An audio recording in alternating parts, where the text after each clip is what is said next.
Welcome to Tax Teach. Today I'm going to go over stocks, in particular how stocks are taxed. In this video I'm going to go over things you need to consider when you own a stock and how that might affect your tax return. Also, at the very end I'm going to go over how you report stocks briefly. I think before we get into things, I want to describe what a stock is. Maybe this is obvious, but I want to start here. A stock is a partial ownership. When you own a stock, you own a partial ownership of a company. So when you buy your one stock of Amazon, you are a 0.00000, onwards percent owner of Amazon. And the IRS considers that as an asset. And now that we know that the IRS treats you owning a stock as you owning an asset, there are some tax considerations you should keep in mind when you own a stock.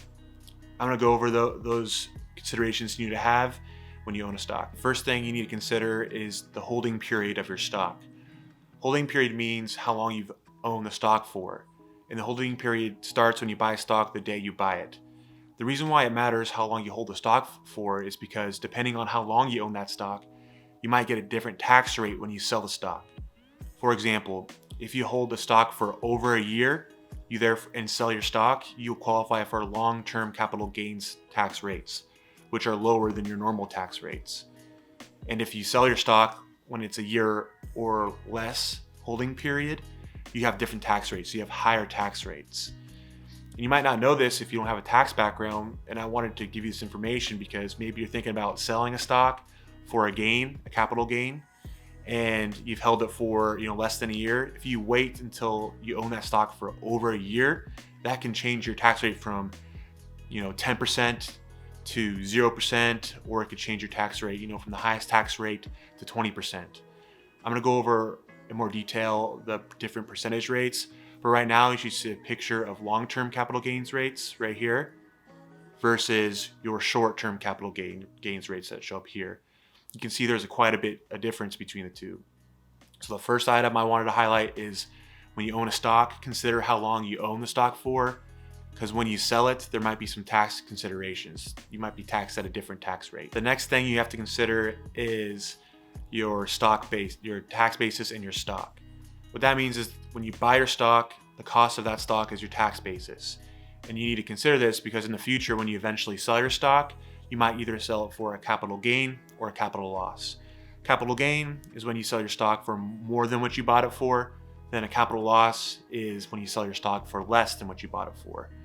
And like I said earlier, depending on how long you've held the stock for, it determines the character of that capital gain, right? If you held your stock for more than a year, that's a long-term capital gain.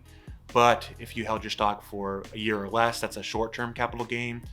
And depending on what kind of gain that is, there's different tax consequences, right? Different tax rates, like I showed earlier and I'll show now.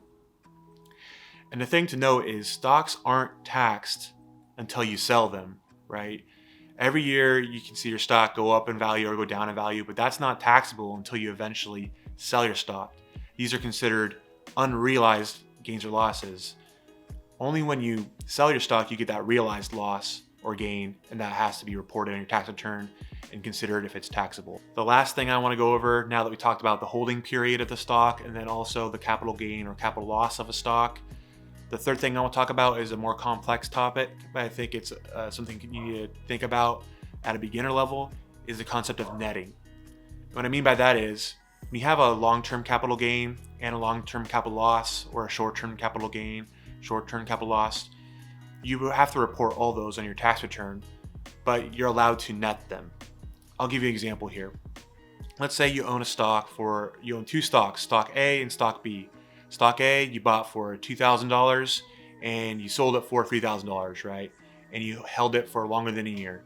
So you get a $1,000 long-term capital gain. Stock B you also bought for $2,000, but it didn't go so well and you ended up selling your stock for $1,000 and you held it for more than a year. So that $1,000 loss is a long-term capital loss. So stock A has a long-term capital gain, and then stock B has long-term capital loss, both 1,000. What you need to do when you're considering your tax calculation is you net these. Well, on your tax return, you'll report both these transactions, and at the end, you'll have a zero gain or loss netted. and so you don't have any taxes on those stock sales.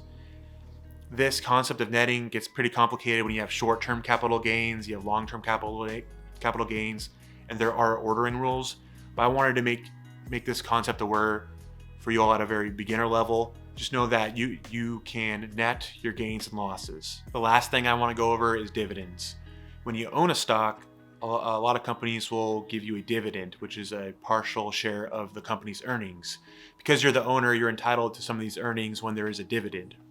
And when you receive a dividend, there are some tax considerations. If it's an ordinary dividend, it's taxed at normal tax rates depending on what your income level is. Now, if you get a qualified dividend from a company, that is taxed at long-term capital gains rates, which will show up now.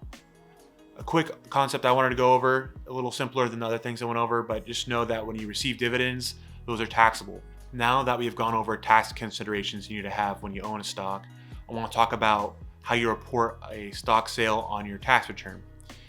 If you sell a stock during a tax return year, you have to report that on your Form 8949, as well as your Schedule D of your Form 1040. When you have a brokerage account where you buy and sell stocks, a lot of times that brokerage firm, TD Ameritrade, Fidelity, Webull, Robinhood, all these different brokerage firms, they'll provide you a Form 1099B. What that 1099B does, it shows you all the stock sales you've had during the year and other kind of brokerage related information. And that makes it kind of easier for you to report that on your tax return. If you're using a tax service like H&R Block, TurboTax, they make it pretty easy for you just to look at that 1099B and put that information into the tax software. That's I wanted to provide you that comment, let you know about how you report your stocks on your tax return. Just a quick little overview, not an in-depth, but something that you should know about. That concludes the video. I hope you found the video informative when it comes to understanding the tax considerations you need to have when you own a stock, as well as briefly going over how to report a stock sale on your tax return. And as a reminder, this is a very high-level video. I wanted this to be a starting point for your understanding of how stocks are taxed. I think it's helpful to talk to a tax professional or go on a tax site like TurboTax or H&R Block. They'll provide you more details on this, more in-depth details. I wanted this to be a starting point for y'all's journey when it comes to understanding stocks. Thank you all for watching the video, and I'll see you all next video.